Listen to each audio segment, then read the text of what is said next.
Hey guys, so I thought in the next 2 months we should have a theme. This 2-month theme is children's books. Ella, I completely agree with you in that I loved the Beatrix Potter books when I was a kid. Peter Rabbit, Little Squirrel Nutkin. I know it's really, really weird, but I loved these books, and they're like awesome children's books. I mean, they're super small and they're cute and they have awesome pictures, and I kept all of them because I own all of them and I liked them so much when I was a kid. I loved Dr. Seuss books when I was a kid. I wasn't a big fan of Cat in the Hat, but I was a huge fan of Hop on Pop.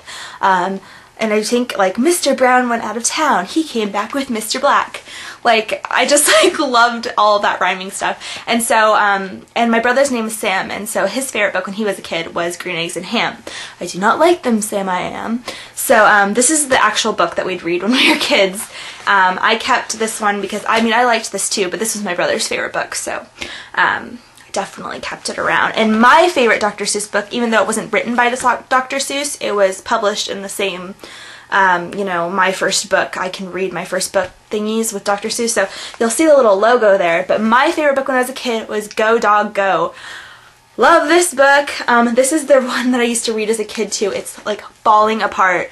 As you can see, like, I drew on it and everything, as kids do. But this was actually written by P.D. Eastman. I was also a huge fan of Laura Ingalls Wilder, and I own all of the House on the Prairie books. Oddly enough, my favorite one is Farmer Boy. I don't know why. It's just like, I don't know, with Amadeo, I think his name is. And he talks about living on a farm and all of that. And, yeah. Loved these books. Like, as I kind of grew up a little bit past rhyming books, my favorite one that I actually like read for a while was Sally's Room. This got me into cleaning, and I know that's weird, but I'm like a super organized person, as you can tell by like my bookshelves, and everything's, you know, set up by genre and all of that. But Sally's Room is written by Mary Brown, and I just love this book. It's all about this girl Sally who she doesn't clean her room. So the room decides to retaliate. So the entire room picks itself up and it walks to Sally's school. And then Sally's like super embarrassed and she's like, oh my god! Get out of my school!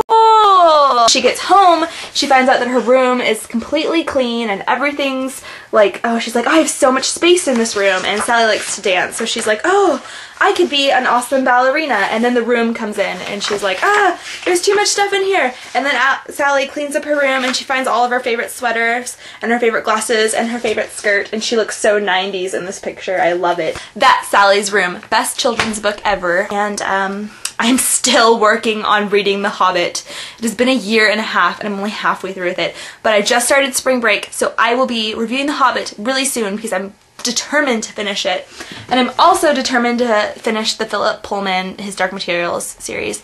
I've read the first 2 books and I'm in the middle of the 3rd one. So I'm going to finish The Amber Spyglass and I'm going to finish The Hobbit on spring break, and then I will review those next time. So I can't wait to hear about all of your other childhood books, guys, and any other books you have to review, because after this, after I finish The Hobbit and all of that, finally, I might need some new material. So yes, bye guys.